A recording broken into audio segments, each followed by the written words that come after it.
Duchess also showed a photo showing Prince Harry and their 2 children from behind as they walked down a beautiful grassy path lined with hedges and trees, with Harry and Archie each carrying flowers. 3 figures on a grass path, Harry in front. A small boy beside him carrying flowers almost too big to hold. A little girl a few steps behind, half out of frame. No faces, no caption.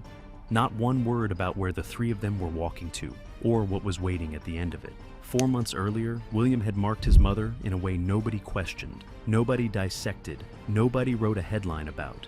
His brother's family posted 1 photograph, and Britain spent a week arguing about it. The difference between those 2 tributes is not what anyone assumes. The path with no caption. The photograph is unremarkable at first glance. A grassy path, hedges and trees on either side, English summer light. Prince Harry walks ahead. Archie is beside him, both of them carrying large bouquets. Lilibet follows a few steps behind. Nobody looks at the camera. Nobody's face is visible. Meghan posted it in mid-July 2026 as part of a set from the family's trip to the United Kingdom. She did not say where it was taken. She has still not said. That silence is where the story started. Within hours, royal watchers were identifying the location as Althorp, the Spencer family estate in Northamptonshire, where Diana grew up and where she is buried. The Daily Mail's diary editor, Richard Eden, reported that the picture was understood to have been taken as the family made their way to lay flowers at the grave of Princess Diana. Understood, not confirmed. That word is doing a great deal of work, and it is worth holding on to because almost everything that followed was built on top of it. An uncaptioned photograph of 2 children walking through a garden is not, by itself, a scandal. Thousands of parents post something like it every day of the summer. It did not become a national story on its own. It became one because of what had happened 4 months earlier. Subscribing costs nothing, and it makes a real difference to this channel. Stay for the next few minutes, because the comparison that turned this photograph into a story has barely been made out loud. The island in the Oval Lake. To understand why the location matters more than the image, it helps to understand the ground itself. Diana is not buried in a churchyard. She is not in the royal vault at Frogmore with the rest of the family she married into. She lies at Althorp, 13,000 acres of Northamptonshire that have belonged to the Spencers for 5 centuries, on a small island in the middle of a body of water called the Oval Lake. The island is a few dozen meters of ground ringed by trees. There is no bridge. There is no path across. Visitors to the estate can see it from the far bank, across the water, and that is the entire extent of the access. The grave itself is not open to the public and never has been.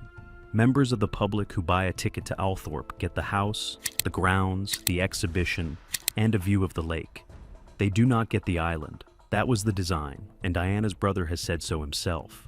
Charles Spencer wrote in his own book that the remoteness was deliberate. He described the water as a buffer against what he called the interventions of the insane and ghoulish, with the thick mud around the island's edge acting as a further line of defense. Read that again with the summer of 1997 in mind. Within days of his sister's death, the Earl was already calculating how to keep photographers, souvenir hunters, and the merely obsessive away from her body in perpetuity. He did not choose a lock, or a wall, or a security detail.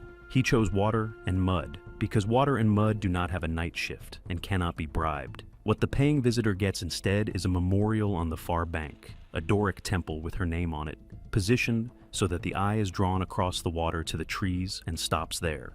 The design tells the public exactly how close they are permitted to come, and it is not close. Every argument about that photograph runs into this fact. Whatever else Althorp is, the island was built to be the one place a lens could not reach. The photograph. William chose. On the 15th of March, 2026, Mothering Sunday in Britain, the Prince of Wales posted a picture that had never been published anywhere.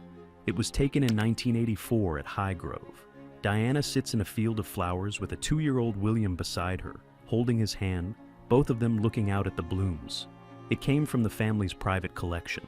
The message underneath was short. He wrote about remembering his mother today and every day, added a line about everyone else remembering someone they love, wish them a happy Mother's Day, and signed it with a single letter, W, 9 words of grief, a line of empathy pointed away from himself, and an initial, It landed the way those things are supposed to land. Commentators called it a rare look into a private vault. Nobody accused him of anything. Nobody asked what he was selling. Then came the 1st of July, Diana's 65th birthday. William marked it by highlighting the 3rd anniversary of Homewards, the homelessness program he launched in 2023 through the Royal Foundation. The aim, in its own words, is to make homelessness rare, brief, and unrepeated. It operates in 6 locations across the United Kingdom, working with councils, charities, and businesses on housing supply and prevention rather than emergency relief. And it has distributed roughly $2.6 million through its associated fund. Homelessness was the cause most closely identified with Diana in her lifetime. She took both her sons to shelters as children, specifically so they would see it. Marking her birthday by reporting on a program's 3rd year is not a photograph, not a memory, and not a story about him. It is a progress update. That is the whole contrast the rest of this rests on, and it is a structural one rather than a moral one. William's tribute pointed outward at other people's housing and gave the audience nothing personal to examine. The July post pointed inward at his brother's children on ground his brother's wife would not name, and gave the audience nothing to do except examine it. That is the benchmark the July post landed against, and the reaction to it stops looking like simple hostility. The comparison. Nobody made out loud. Nobody had to argue that the July post was wrong. They only had to put it next to William's. One brother releases an unseen 1984 photograph of himself as a toddler with his mother, and signs it with a letter. The other brother's wife releases a 2026 photograph of his children walking somewhere she will not name, and lets the internet finish the sentence. One of those posts closes a loop. The other opens one deliberately. There is a fair objection here, and it deserves stating plainly. William has the machinery of Kensington Palace behind him, communication staff who can shape a post until it is unimprovable, and an archive nobody else can raid. Harry and Meghan run their own accounts. The gap in Polish may be a gap in resources rather than a gap in intent. And treating an Instagram caption as a moral document is a standard almost nobody could survive. That objection holds for the Polish. It does not hold for the location. A caption saying nothing about where a picture was taken is not an oversight of staffing. It is a decision. And it is the single decision that generated everything that followed, which raises the question of what the palace actually said about it. And the answer is thinner than the headlines suggest. What the palace has not said, almost every claim about how the royal family reacted, traces back to one place. The Hollywood reporter Rob Shooter, writing on his outlet Naughty But Nice, quoting royal sources he does not name. Everything in the next paragraph comes from that reporting and from nowhere else. The sources said the reaction had upset people who normally defend Meghan, and that the backlash was no longer coming only from her critics. A palace source said Diana's grave had always been treated as a place of quiet reflection, and that if the photograph was taken there, many believed it never belonged on social media. Another described the king as genuinely shocked and said that even people who usually refuse to comment on the Sussexes were wincing. William, in the same set of quotes, was said to be devastated but not surprised. Those lines were picked up by Stylecaster, by Yahoo, and by most of the aggregation desks that cover the family. In the retelling, William went from devastated to furious to exploding, depending on the headline. The record is narrower. Neither Kensington Palace nor Buckingham Palace has commented. There is no on-the-record statement from William about the photograph, none from Charles, and no confirmation of the location from anyone with the standing to confirm it. And the same reporting contains something the angrier coverage left out. A source in that set said Earl Spencer knows every headline brings attention to Althorp, and that more interest in Diana's resting place is ultimately good for the family estate. Diana's brother was not presented as the wounded party. He was presented as a man who understands what publicity does for a house that sells tickets. So, the picture of a unified royal family standing against this is not something anyone has established. It is a shape the coverage settled into. The Sussexes have not answered any of it directly, and the reason they have not is worth taking seriously rather than mocking. The privacy argument, taken seriously. The word that follows Harry and Meghan everywhere is privacy. It has been the stated basis for a great deal. For stepping back in 2020, for years of litigation through the British courts over the security arrangements attached to his family when they traveled to the United Kingdom, a case Harry has pursued at enormous personal cost and largely lost. For the argument, made repeatedly and in detail, that the press treatment of his mother is the thing he refuses to see repeated with his own children. And then the children appear.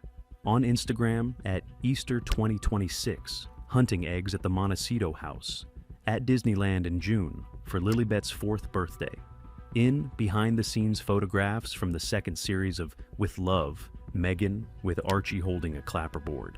Radar Online reported sources claiming Harry was deeply uncomfortable with the children being used in promotional material, and that his own childhood in front of cameras is exactly why.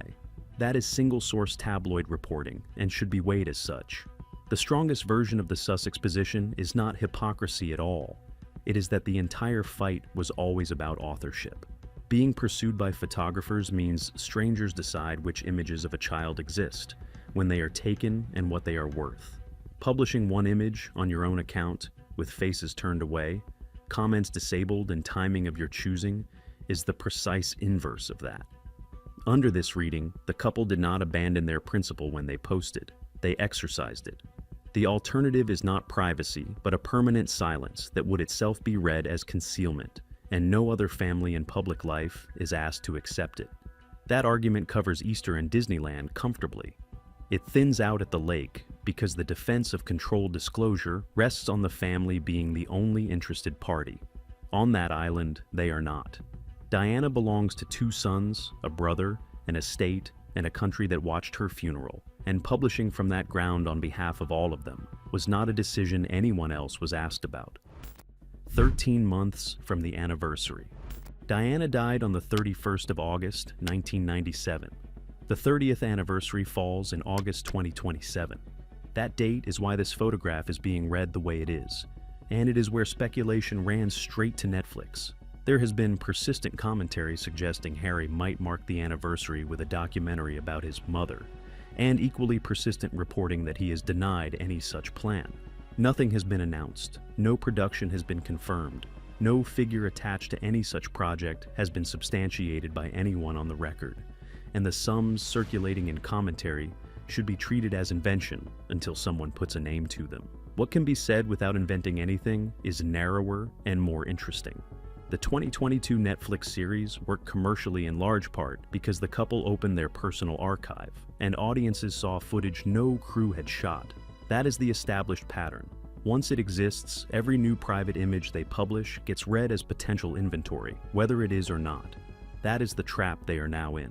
Reporting suggests William intends to mark 2027 privately with his family. Feeling enough has already been done publicly for his mother, while Harry is said to favor something more visible, so the memory does not simply fade at 30 years. 2 brothers, 2 instincts, 1 anniversary, and no sign of agreement between them.